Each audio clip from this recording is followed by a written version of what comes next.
Rima is in Lebanon. Ahmed in a school in Homs. Abu Nayef in Turkey. They all have their own stories. They are all struggling to survive the war in Syria, but they share a lot more than that.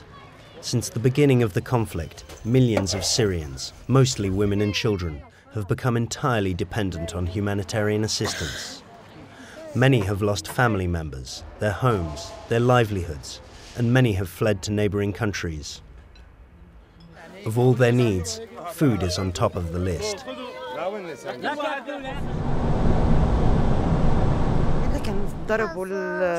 We heard gunshots and bombs exploding, so we started running as fast as we could. I was afraid for the children. WFP is helping in Syria and across the region, providing food assistance to the most vulnerable, adapting as needed to the rapidly changing situation. Raed crossed the border to Jordan. She ended up with her family in the Zatari camp, where more than 30,000 others have taken refuge. WFP provides food, so Raed can cook her family's favourite Syrian meals and fend off the cold.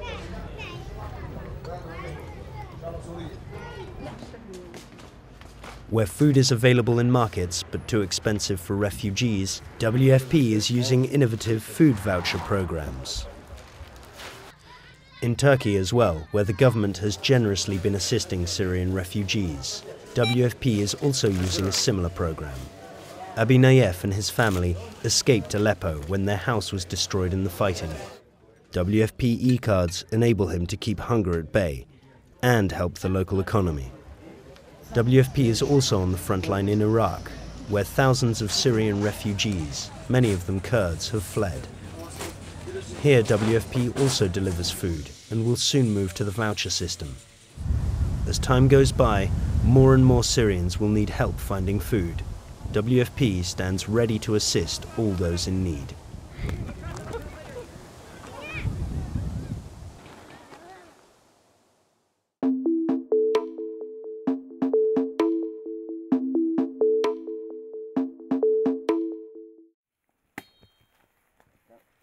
It may not look like it, but 12-year-old Morris Kaboro is improving Kenya's water supply.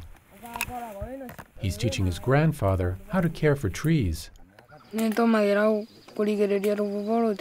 have told my grandfather that planting of trees is important.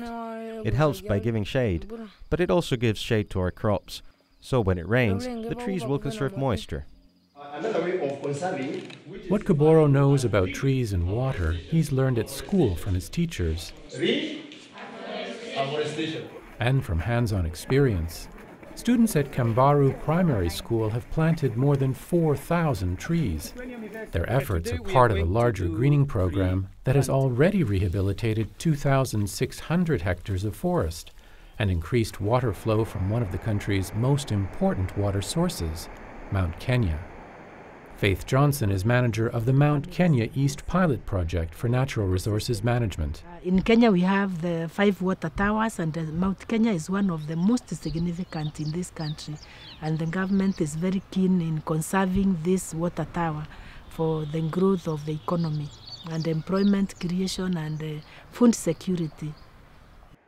An hour from Kambaru Primary School, the Mount Kenya Forest Reserve. Here it becomes obvious why this mountain is referred to as a water tower. As fog blows over the forest, trees absorb moisture and then later release it back into the air, contributing to the rain cycle and ensuring the flow of clean water further downstream. Yet for the past 4 decades, excessive logging has reduced forest cover by 5,000 hectares, slowing water flow, eroding soil, and increasing poverty, particularly for the 80% of the population here that relies on farming. Soil fertility is very, very important too. And when there is soil erosion, continuous soil erosion, it depletes the soil it becomes less fertile, less productive, and when it's less productive, the food security is threatened, and therefore the farmer becomes poor.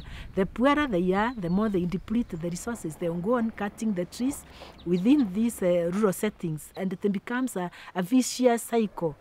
Putting a stop to the cycle has required a multi-pronged approach, including encouraging a broader cultural change that project organizers say begins with children, like Kaboro. As part of the school greening program, Kaboro is encouraged to share what he's learned with family at home. In his case, his grandparents. Kaboro has taught me how to plant trees and how to plant them in the right places, and also pruning and cleaning. Adriano used to fell trees for firewood, but now, thanks to Kaboro's influence, he selectively prunes his trees, and the family uses the cuttings for cooking and heating. His efforts seem to be paying off.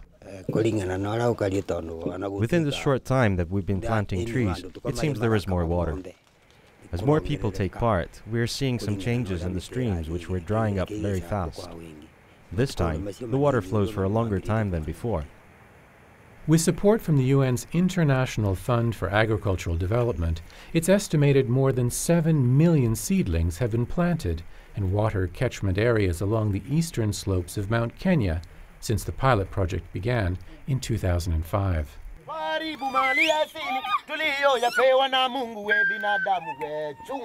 And thanks to the efforts of students like Kaboro, the Kenyan government has announced plans for a national school greening program, encouraging children across the country to plant more trees.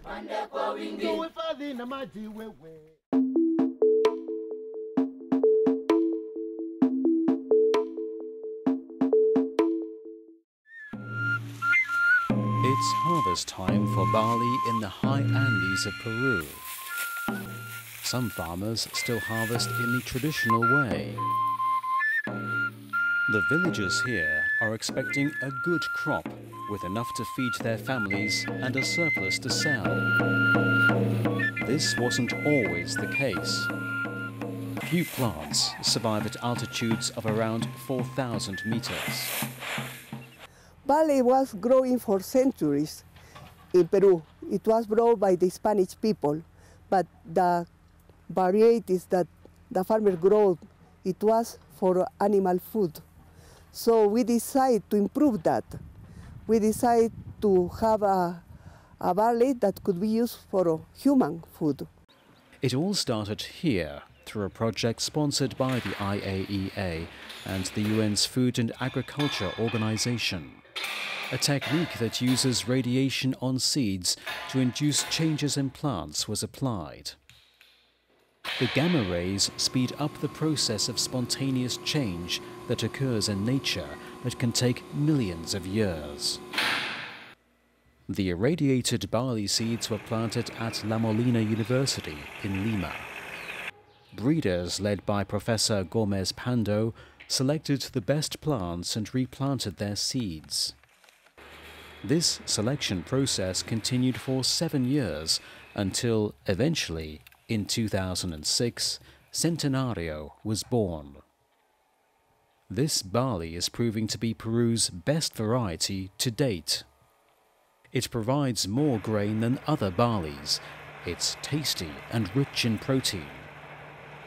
Centenario is also disease-resistant and tolerant to the extreme weather conditions in the Andes. Most importantly, it's improving the income and diet of the people in this remote region. Compared to all other types of barley, it's the best because it has more grains and they are heavier. It's also a very good source of food for our children and it's good for their development. Centenario barley fetches a much better price at market than other varieties. At an altitude of 3,700 meters, people in the village of Aramachai also enjoy the benefits that Centenario brings.